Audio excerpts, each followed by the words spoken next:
High viewers, doctors kitchen and ব্লগসের আজকের পর্বে আপনাদের সবাইকে স্বাগত জানাচ্ছি। আপনাদের সাথে আছি আমি অধ্যাপক ডক্টর নাজরিন নাহার, ক্যান্সার রোগ নির্ণয় বিশেষজ্ঞ। বন্ধুরা, আশা করি আপনারা সবাই খুব খুব ভালো আছেন। আমরাও ভালো আছি। আম্মা আসছে। আমার শাশুড়িকে তো দেখেছেন, এইটা হচ্ছে আমার আম্মা, আমার সরাসরি শিক্ষক। আম্মার স্কুলেই আমরা দুই বোন লেখাপড়া করেছি। 6 থেকে ক্লাস 10 পর্যন্ত আম্মা আমাদের বাংলার টিচার ছিলেন। তো বন্ধুরা, আম্মাকে দিয়ে আজকে আমি যেই অরিজিনাল আপনাদেরকে পুয়া পিঠা, আমাদের গ্রাম্য ভাষায় পুয়া পিঠা বা তেল পিঠার যেই রেসিপিটা, সেটা দেখাবো। কারণ এখানে কোনো 2 নম্বরে আম্মা করে না, একদম অথেন্টিক। আমার এই তেল পিঠাটা ছাড়া আমার কোনো তেল পিঠাই কখনো খেতে ইচ্ছা করে না। তো সেইটা আমি দেখাবো যে আম্মা এটা কিভাবে করে। আমি বলছি, হ্যাঁ বলো। বন্ধুরা, জেনে নিন আপনারা যে গুড় পছন্দ করেন, অথবা সবচেয়ে ভালো হয় দানা গুড়টা, মানে আখের যে গুড়ের দানা, গুড় দানা, আচ্ছা, ওটা একটু গরম করবেন, করে হাতে যতটুকু পানিটা সয়, গুড়টা সয়, তখন আপনারা আটাটা দিয়ে মাখাবেন। চালের গুঁড়ি, চালের গুড়ি দেখাও তো কিভাবে এটা দেখি। তুমি আমি মেখে নিয়ে এসেছি। আম্মা একদম আমাদের বাসা থেকে মেখে নিয়ে আসছে। কারণ আম্মার কথা হচ্ছে এখানকার চালের গুঁড়ি কেমন হবে না হবে আম্মা কোনো রিস্ক নিতে চায় না। দেখাও একটু ঢেলে কেমন ইয়েটা হবে, একটু ঢালো। এই যে মাখানোটা, এই যে মনে করো একটু আটা কম হলে দিতে পারো, বা একটু পানি লাগলে গরম পানি করে দিতে পারো। কিন্তু প্রথমে অত গরম পানি দিলে আটা চিপটা হবে এবং শক্ত হবে। এই আটার পিঠে একদম শক্ত হবে না, নরম হবে। শুধু তো চালের গুঁড়ি, আর তো কিছু না। হ্যাঁ, আর কিছু না, কিচ্ছু দিবেন না। এটা কি আপনারা আদা খান দিবেন আপনাদের রুচি মতো, তারপরে দিয়ে অনেকে খেতে পারেন। কালি জিরা দেয়। হ্যাঁ, তাহলে এখন কি আমরা ভাজতে চলে যাব? তেলটা কেমন গরম হবে আম্মা? তেলটা কি বেশি গরমে দিবে? বেশি গরম হলে পিঠে ছোট ছোট হবে। তেলটা মিডিয়াম আছে? মিডিয়াম আছে হবে। একটা দিয়ে পরীক্ষা করে দেখবেন যে আঁচটা কিভাবে লাগছে, সেই আঁচ দিবেন। পরামর্শ কড়াইতে ভাজবেন। আচ্ছা, দেখি, দাও একটা তাহলে দেখি। ওইটা বন্ধুরা দেখুন কিরকম আমার মায়ের পিঠাটা হলো। একদম মানে মিডিয়াম আছে ছিল না আম্মা? আর একটু কি বাড়াবো আম্মা জালটা? না, দরকার নেই। তেল গরম আছে না, গরম হয়ে গেছে। আমার মা কিন্তু পাকা রাঁধুনি, যত প্রকার রান্না আছে সব আমাকে শিখিয়েছে আমার মা। এই দেখুন, কাটা এমনিতেই চলে যাচ্ছে। এই যে যে শক্ত ভাবে কাটাটা যাবে, সে পিঠা কিন্তু ভালো না। হ্যাঁ, একদম পারফেক্ট কথা। আর এরকম এই ছোটবেলায় আম্মারা এইভাবে 3টা 4টা কাটা দিয়ে পিঠা এভাবে তেল ঝরাতে রাখতো। আর আমার আবার তেল পিঠাটা আমার গরম গরম না খেলে হবে না, আমি আবার ঠান্ডা হলে খেতে পারি না। তো বাসায় এসেই আম্মাকে বললাম যে আম্মা তুমি এখনই ভাজো, আমি গরম গরম খাই, খেয়ে চেম্বারে চলে যাব। আর আম্মা তো আরো একটা 2 নম্বরই কাজ আগেই করে ফেলছে, দারুণ একটা রেসিপি আগেই রান্না করে ফেলছে। আমরা বললাম, আম্মা তুমি এটা কি করলা?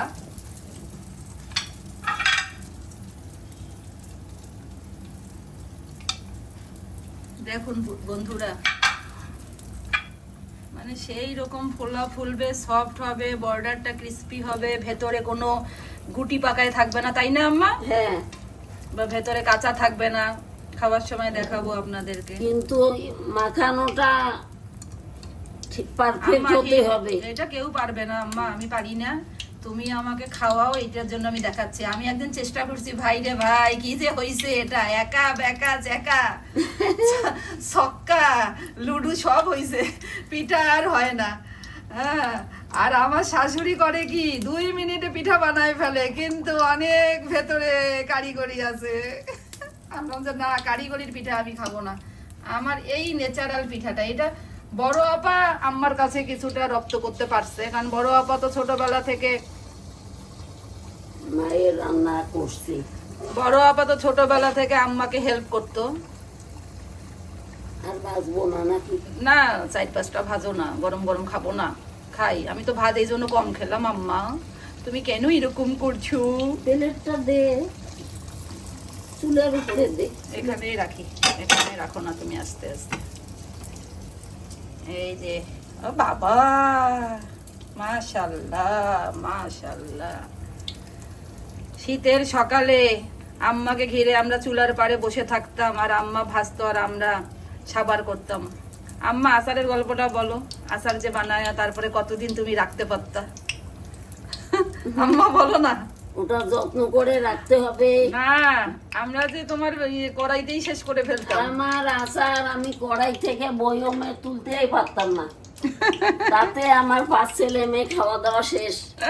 হাঁসের মাংস বলো, হাঁসের মাংস পাতিলে খেয়ে শেষ, রান্না তারপরে মুখি কচু পাতিলে শেষ, আবার তরকারির জন্য আলাদা করে আবার কিনে আনে ওর আব্বা, আবার আরেকবার রান্না করি।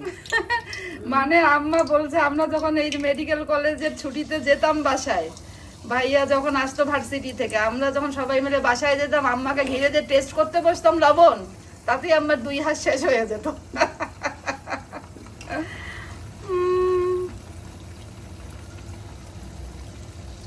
সেই রকম মজা হবে। কালকের চেয়ে আজকের গুলো বেশি ভালো হইলো আম্মা তোমার। না মা, ওই যে ফ্রিজ থেকে যদি আধা ঘন্টা আগে বের করে রাখেন তাহলে জিনিসটা সুন্দর হবে। হ্যাঁ, আমি তো জানি না ও বিকেলে খাবে, তাহলে আমি বের করে রাখতাম, ওই ফুলে একদম সেই ফুটবল হয়ে যেত। এখনো অনেক ফুলছে, খুবই সুন্দর হয়েছে। এই যে মানে একবারই উল্টাবো, বারবার উল্টাবো না? না। আচ্ছা, নবীজান যেন আপনাদেরকে কি বলবে, সুন্দর করে বল, বল হ্যালো বন্ধুরা, জোরে বল। হ্যালো বন্ধুরা, আমার রান্নাঘরে রানীমা, রাঁধুনি রান্নাঘরে রানীমা। সেইটা সে বলবে আপনাদেরকে যে আমার আন্টি রান্নাঘরের রানীমা। এই কথাটা সে মনে হয় যে কতদিন বলতে চাচ্ছে। জোরে বল। আমার রান্নাঘরে রানীমার হাতে অনেক মধু আছে, বুঝছেন? খাইতে অনেক টেস্ট লাগে। হ্যাঁ, আমার হাতে নাকি মধু আছে। যাই হোক, দোয়া করিস যেন তোদেরকে খাওয়াইতে পারি বাবা। ওরে বাবা, এই দেখো কি ফোলা ফুললো। না, সেই ফলাফল না, সুন্দর আছে। তুমি যখন উল্টাচ্ছ তখন বাকিটা ফুলে যাচ্ছে, তুমি দেখতেছো না নিচে কত ফোলা? কি বলতেছো তুমি? এই যে, হ্যাঁ, ডিমের মতো ফুটানো যাচ্ছে অভিযান, সেই পেটা মোমের মতো মুখে গলে যাবে। হ্যাঁ, এই রেসিপি করার সময় ওইটা নজর দিতে হবে বেশি। মানে খেজুর গুড় দিতে পারবে না তাই না আম্মা? আখের হ্যাঁ। গুড় দিয়ে করবে, আর যদি ঝোলা গুড়টা হয় আরো বেশি ভালো হবে, তাই তো? ঝোলা তলের দানাটা। ও আচ্ছা আচ্ছা। খেজুর গুড় এখন সব আজে বাজে জিনিস দেয় সব কিছুতেই। মাশাআল্লাহ। আর ভাজি দেখা। আচ্ছা, এটা দিলেই শেষ হয়ে আরেকটি যাবে। কথা বলবো। হ্যাঁ বল। হ্যালো বন্ধুরা, আমার রান্নাঘরে রানীমা রান্না করে, মজা মজা করি।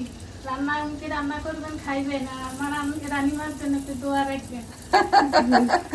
দোয়া করতে বলতেছে আপনাদেরকে, তো আপনারা দোয়া করবেন। নবীজান আমার এলাকার মেয়ে, আদম আছে সেও আমার এলাকার ছেলে। আম্মার গুণে, আম্মার তো ব্যাপক গণসংযোগ। আম্মার বাবা বিশাল বড় নেতা ছিলেন, আমার নানা। তো সেই সূত্রে আমাদের জনসেবা করতে করতেই সারা জীবন কেটেছে। আর আমার বাবা তো একজন বিখ্যাত জনসেবক ছিলেনই, অনেক গল্প আমার হাজবেন্ড আপনাদের সাথে করে। তো আম্মার হাতে সব সময় কিছু তৈরি করা মানুষ থাকে, যাদেরকে মেয়েদের বাসায় ছেলেদের বাসায় আম্মা এই চিরজীবন দিয়ে যাচ্ছে। আমার আম্মার জন্য দোয়া করবেন বন্ধুরা। আটাটা মিলের হলেও হবে, হামান দিস্তার হলেও হবে, কোনো সমস্যা নাই।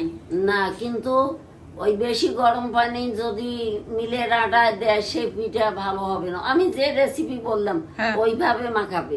আচ্ছা ঠিক আছে আম্মা, তাহলে আমরা খাওয়া দাওয়া করে তখন আবার দেখাবো।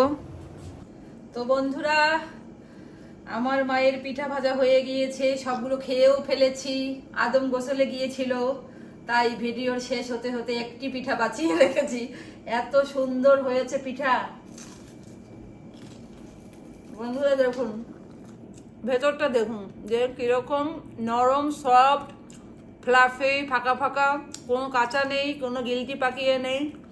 এই পিঠা যদি 7 দিনও রাখেন শক্ত হবে না, এরকমই থাকবে। আর আম্মা যেটা বললো, যে আপনাদেরকে বলতে ভুলে গিয়েছে, বলে দিচ্ছি, যখন আপনারা জিনিসটা রেডি করবেন, ব্যাটারটা যদি নর্মাল ফ্রিজে রেখে দেন 6-7 দিন পর্যন্ত বের করে করে ভেজে খেতে পারবেন। জাস্ট আধা ঘন্টা আগে বের করে রাখবেন না আম্মা? তো এভাবে আপনারা তেল পিঠাটা ট্রাই করবেন, কোনো প্রকার ডিপ ছাড়া, ময়দা ছাড়া, শুধু চালের গুঁড়ি দিয়ে। তো বন্ধুরা সবাই খুব খুব ভালো থাকবেন, আমার আম্মার জন্য দোয়া রাখবেন, আমাদের জন্য দোয়া রাখবেন। ভিডিওটি যদি ভালো লেগে থাকে তাহলে লাইক দিবেন, আমার চ্যানেলটি সাবস্ক্রাইব করে বন্ধুরা আমার পাশেই থাকবেন। সবাই খুব খুব ভালো থাকবেন। আল্লাহ হাফেজ।